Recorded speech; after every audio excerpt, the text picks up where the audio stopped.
ಪಟ್ಟದಕಲ್ಲು ಆವರಣದಲ್ಲಿರುವ ವಿರೂಪಾಕ್ಷ ದೇವಾಲಯಕ್ಕೆ ನಿಮಗೆಲ್ಲರಿಗೂ ಸ್ವಾಗತ ಸುಸ್ವಾಗತ. ನಾನು ಈ ವಿಡಿಯೋದಲ್ಲಿ 2-3 ದೇವಾಲಯಗಳನ್ನು ತೋರಿಸುತ್ತೇನೆ.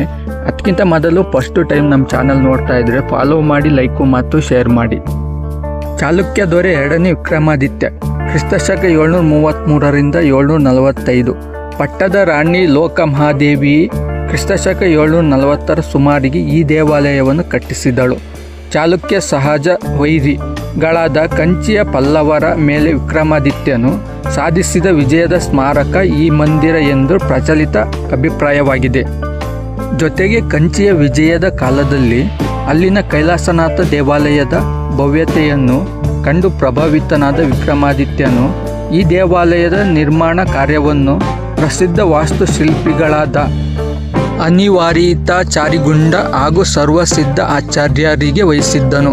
ಆದ್ದರಿಂದ ವಿರೂಪಾಕ್ಷ ದೇವಾಲಯದ ತಳವಿನ್ಯಾಸದ ಮತ್ತು ನಿರ್ಮಾಣದ ಶೈಲಿಗಳು ಕೈಲಾಸನಾಥ ದೇವಾಲಯಗಳನ್ನು ಬಹುಮಟ್ಟಿಗೆ ಹೋಲುತ್ತವೆ. ಮುಂದೆ ರಾಷ್ಟ್ರಕೂಟರು ಎಲ್ಲೋರದಲ್ಲಿ ಕಟ್ಟಿಸಿದ ಜಗತ್ಪ್ರಸಿದ್ಧ ಕೈಲಾಸನಾಥ ದೇವಾಲಯಕ್ಕೂ ಮೂಲ ಮಾದರಿಯನ್ನು ಒದಗಿಸಿದೆ.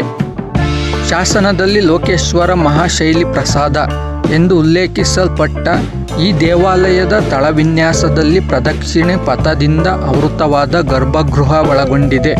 ವಾಸ್ತುಶೈಲಿಯ ಎಲ್ಲ ಪ್ರಮುಖ ಅಂಶಗಳನ್ನು ಒಳಗೊಂಡಿರುವ ಈ ದೇವಾಲಯವು ದ್ರಾವಿಡ ಶೈಲಿಯ ವಿಶಿಷ್ಟ ಕಲಾಕೃತಿ ಎನಿಸಿದೆ.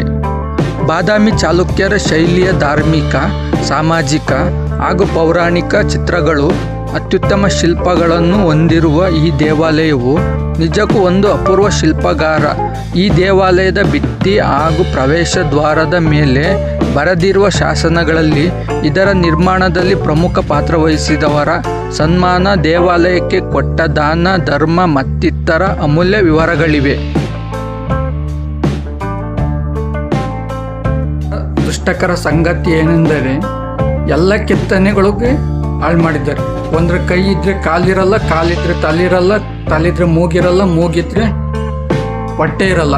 ಈ ರೀತಿ ಅಂದಿನ ಕಾಲದಲ್ಲಿ ಯುದ್ಧ ಮಾಡ್ತಿದ್ರಲ್ಲ, ಬಂದು ಹಾಳು ಮಾಡಿ ಹೋಗಿದ್ದಾರೆ. ನೋಡ್ರಿ, ಎಲ್ಲವನ್ನೂ ಹಾಳು ಮಾಡಿದ್ದಾರೆ.